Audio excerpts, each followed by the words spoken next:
Welcome viewers. Today we are going to see the next part of the unit number 4, brakes. In this video we are going to discuss the construction, working and advantage disadvantage of drum and disc brake.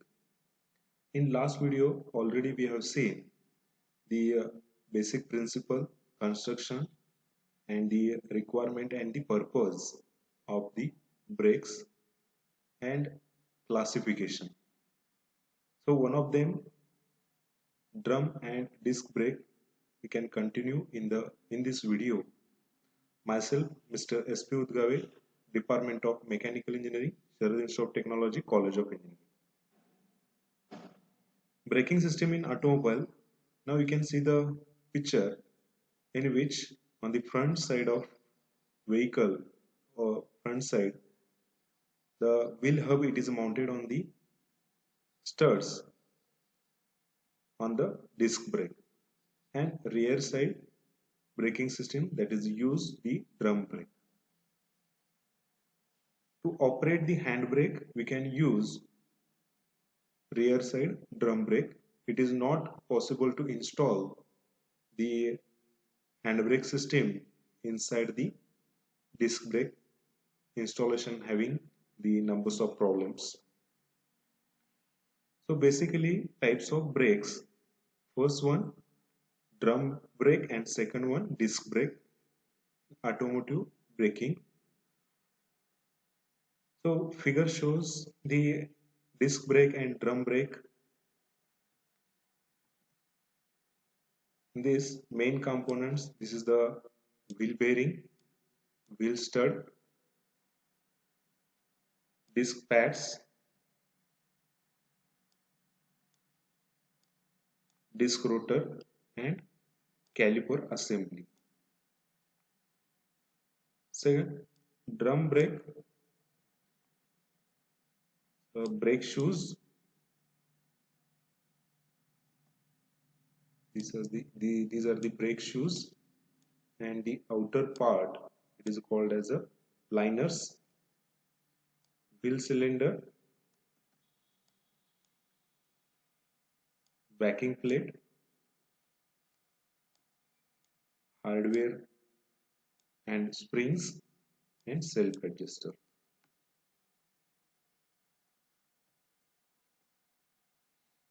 Drum brake, it may be internal expanding type or external expanding type. In internal expanding brakes have brake shoes contained within the brake drums and expand outwards to make contact with the rotating drum, whereas external expanding brakes contract to make contact with the rotating drum. These are the main components of drum brake. The figure shows the part number 1 is the brake drum. Second, cam. In between the brake shoes, the second part, this shows the cam. Third, brake lining in black color. This portion, that is mounted on the brake shoe, called as a brake lining. Return spring to connect the brake shoes on both sides. They will retract at original position. We can use the return spring. Fifth one, anchor pin to connect end points of the brake shoes. Can use the anchor pin. And fixed wheel cylinder. In the hydraulic system, we can use the fixed wheel cylinder at the both the end of the brake shoe. So these are the some important components of the drum brake. Drum brake materials. The drum brakes are made of nickel iron casting. This metal gives optimum rate of heat transfer and provides the good anti-wear qualities. Scooter and motorcycle brakes are made of cast aluminum with bonded cast iron liner. The linings have high temperature of about 350 degrees Celsius without distortion and are made of asbestos based materials, have high coefficient of friction near about zero point 0.4. The different linings materials are the first one molded pulp, compressed fabric or oven we can use for the lining material. Now we can see the construction. In this system, the wheel it is attached to the drum. So this is the portion, it is the drum part, and there are brake shoes used to contact the rotating drum for braking system. So two brake shoes are mounted and hinged together. The shoes provided lining on their outer surface. The trailing shoes and leading shoe on which outer portion the lining it is mounted, and the cam is used to lift the brake shoes at the one end. In this image we can use the wheel cylinder, that is a hydraulic arrangement to lift the or move the brake shoes, and that end is connected by some other method so as to make as brake sleeve come into contact with the brake drum, that comes in contact with the brake drum. The retaining spring or return spring provided for bringing the brake shoes back to its or retracting to its original position after releasing the brake pedal, that is placed inside the brake shoes and hinged. All these parts are fitted back plate and enclosed in brake drum. This is the back plate. All parts, these are the all parts mounted, and assembly it is a mounted on the back plate, and that is a placed inside the drum. Now in we can see the working of the drum brake, hydraulic operated drum brake. When the pedal is pressed, the piston moves and the shoes outwards through the linkage, thereby coming the frictional contact of rotating drum. As soon as brake pedal is released, the retaining spring help the brake shoes to brought back and release the brakes. Basically, when we apply the pressure, now you can see the animation also. In this animation, when we apply the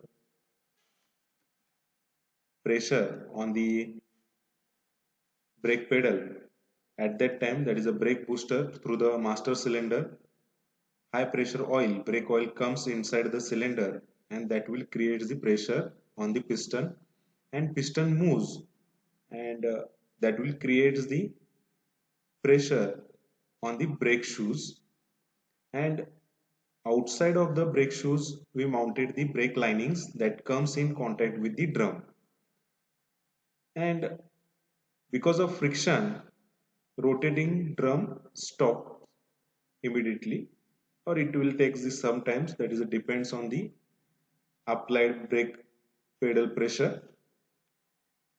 So this is the working of the drum brake system. Now this is the animation that is shows the when pressurized oil comes inside the cylinder, that will create the pressure on the piston, and the brake shoes moves outside, and the linings comes into contact with the outer brake drums, and wheel stops immediately. Next part, disc brake. Now you can see the image in which there is a wheel studs on which we can mount the wheel. This is a disc rotor, disc pads that is inside the caliper of the caliper assembly. and this is the animation. So this is the rotational direction on which we can, on the studs we can mount the wheel. Now you can see the details, components of the disc brake. At the time of released position, the components, first one is the connecting tube,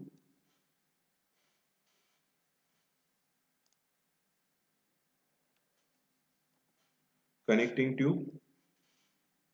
So part 1 shows that is a connecting tube. Second, cylinder.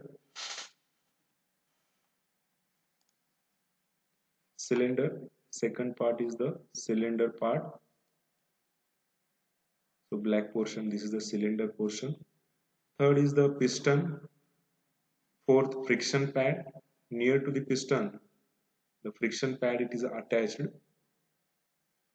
and the hydraulic fluid inside the cylinder, that is a black portion, this shows the hydraulic fluid. 6, brake disc. This is the brake disc. From master cylinder, pressurized oil will comes inside the cylinder, and it is the caliper assembly. Now components of the disc brake: main component, disc, calipers, and friction pads. So disc, it is made up of high grade of grey cast iron having the paralytic structure to give better wear resistance property. This disc, which rotates with the car wheels, is efficiently cooled as most of its area lies exposed. Calipers, these are the V-shaped type of assembly and are in two halls. Each half has a pad bonded to a steel plate and steel piston, the brake cylindrical housing bolted together. Both these halls are hydraulically linked so that equal pressure may be applied on the pad through the floating piston. Hydraulic pressure is applied only one side of the piston. Friction pads, these are the made of asbestos fiber and metal oxide fillers bonded with organic compounds. Each pad is fixed to a steel plate that has to take the torque during the braking onto the caliper. The pads may be square, rectangle, oval, or segmental in shape. The size of piston is made the same as that of pads, and to avoid the noise during the braking, the rubber sealing rings prevent the dust and the moisture to entire piston housing. Types of disc brakes: swinging caliper type and sliding caliper type. So first one, swinging caliper type disc brake, only one piston it is used, and another side, that is a movement, it is done with the fulcrum pin. When high pressurized fluid comes from the master cylinder, it pressurizes the piston and friction pad comes into contact with the disc. At that time, the fulcrum will be moved, or fulcrum at the position other end will be the swings, and the fixed friction pad comes in contact with the disc and the working takes place. So second type of sliding caliper type, in which two pistons are used and pressurized fluid, it is a passes inside the cylinder, and that creates the pressure on both, equal pressure on the both the pistons. At that time, the pistons on one side, that is a friction pads, comes in contact with the disc. So similar way, the piston will create the pressure on the caliper.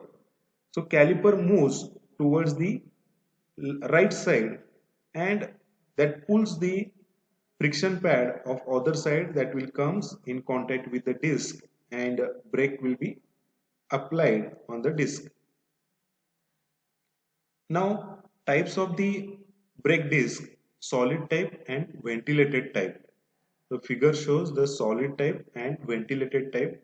So both having the some advantages and disadvantages. That is a mostly the solid type, it is having advantages, heat dissipation problems and wear out property. It is more of linings.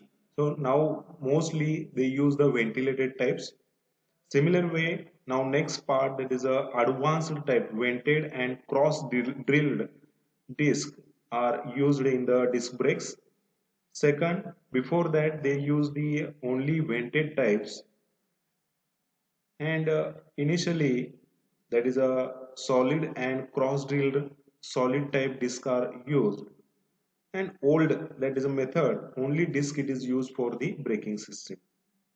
Now working of the disc brake, we can see in the animation when driver applies the pressure on the brake pedal, the hydraulic pressure, that is a pushes the piston out from their housing, through which pressurized fluid from master cylinder comes inside the piston. The piston in turns the press the brake pads against the moving disc face, causing the friction, and hence that is a slowing down. Hydraulic pressure is equally applied by the fluid on the floating piston on the both the sides. When driver takes his foot off the brake pedal, or hydraulic pressure on the friction pads is released and the piston moves inwards and break their contact with the disc. So this animation shows when the driver applies the pressure on the brake pedal, that moves on front side, that will create the pressure on the oil, and high pressure oil comes into the back side of the piston, that will create the pressure on the piston, and that pushes the piston towards the direction of the rotating disc, and they comes in contact and they create the friction, and due to the friction rotating disc stops immediately. So this is the animation. The pressurized fluid reaches inside the caliper. This is the closure view. The forcing the brake pads inside into the move inwards and against the revolving rotor to stop the rotating disc. Advantages of disc brake over the drum brake. The disc brake provides the better stability since they have uniform pressure distribution over the pads than that of the brake linings in the case of drum brakes. Second advantage, increased temperature does not affect the disc pads much compared to the brake lining of the drum brakes. The design of brake adjuster become a simple because of that the when hot, and that is the disc expands towards the pad, causing no loss of in pedal travel, and maintenance and repair of disc brake is very easy. So these are the some advantages of disc brake. So disc brake having the disadvantages also. So disc brake assemblies are costlier than the drum brakes. Second disadvantage, the pads wear off fast compared to the brake shoe lining of drum brakes, and disc brakes have higher brake pressures. Complete protection to the disc from road residue is provided with the great difficulty. The high temperature operation of disc brakes causes the evaporation of the brake fluid and the weakening of sail. In the case of the cars, the fitted with the disc brake, and external servo mechanism is required because of have no self-energizing effect, such as arrangement is not required in cars of having the drum brakes. And finally, hand brakes cannot be installed on the drum brakes because of these have self-energizing effect. Disc brakes offers difficulty in installing the hand brakes. Stay connected for the next part of the unit number 4. Thank you.